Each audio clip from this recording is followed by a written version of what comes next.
বাচ্চাদের হার্টের ছিদ্র বা ফুটা সম্পর্কে বিস্তারিত জানতে চেয়েছেন।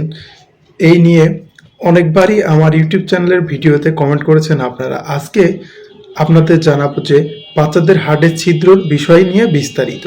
বাচ্চাদের হার্টে মূলত দুইটা সমস্যা হয় জন্মগতভাবে, সেটা হলো ভিএসডি এবং এএসডি। ভিএসডি কি? ভিএসডি হচ্ছে ভেন্ট্রিকুলার সেপ্টাল ডিফেক্ট, মানে জন্মগত হৃৎপিণ্ডের ভেন্ট্রিকেলে ফুটা থাকে, এবং এএসডি মূলত জন্মগত হার্টের অ্যাট্রিয়ামে ফুটা থাকে। আচ্ছা, এখন ভিএসডি সম্পর্কে বিস্তারিত আলোচনা করব। সবচেয়ে বেশি 100%-এর ভিতর 25% বাচ্চাদের জন্মগতভাবে এই ত্রুটি হয়ে থাকে।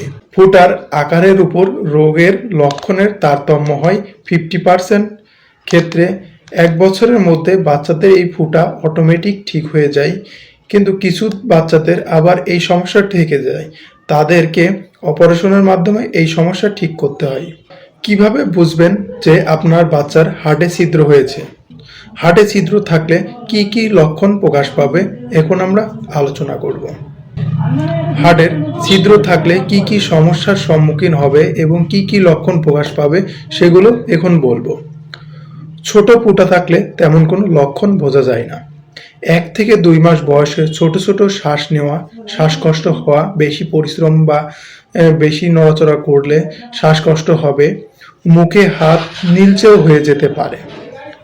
মায়ের দুধ খাওয়ার সময় শিশু হাঁপিয়ে যাবে, অল্পতেই ক্লান্তিবোধ করবে, ঘন ঘন ঠান্ডা কাশি হবে, সাথে নিউমোনিয়াও হবে। এর জন্য আবার হসপিটালে ভর্তি হওয়া লাগবে নিউমোনিয়া হলে। এইসব বাচ্চাদের ঘুম কম হয়, যার কারণে বাচ্চাদের মেজাজ খিটখিটে থাকে। শিশুদের স্বাভাবিকের তুলনায় তার ওজন কম হয় এবং ওজন বাড়তে থাকে না। এই সকল বাচ্চাদের হৃদস্পন্দন বা হার্ট রেট অতিরিক্ত বেশি থাকে এবং জন্মের পর বাচ্চাদের গায়ের রং নীলচে বোঝা যায়। এই সকল বাচ্চাদের কিছু পরীক্ষা নিরীক্ষা করলেও ডায়াগনোসিস করা যাবে। ইসিজি করলে ভেন্ট্রিকুলার হাইপারট্রফি প্রকাশ পাবে এবং ইকোকার্ডিওগ্রাম বা ইকো করলে ইকোতে দেখা যাবে কি পরিমাণ ছিদ্র আছে, তার শেপটা বোঝা যাবে। চিকিৎসার ক্ষেত্রে বলা যায় এই সকল বাচ্চাদের ভারী কাজ করতে দেওয়া যাবে না। যে সকল কাজে পরিশ্রম বেশি সে সকল কাজ করতে দেওয়া যাবে না। এই সকল বাচ্চাদের বিশ্রামে থাকতে হবে। 1 বছর পর্যন্ত বাচ্চাকে ফলো আপে রাখতে হবে এবং 1 বছর পরেও যদি অটোমেটিক বাচ্চাদের হার্টের ছিদ্র ঠিক না হয়, সেক্ষেত্রে একজন কার্ডিয়াক সার্জনকে দিয়ে অপারেশনের মাধ্যমে সেটা সমস্যার সমাধান করতে হবে। আর একটা গুরুত্বপূর্ণ বিষয় আপনাদের সামনে আজকে বলবো।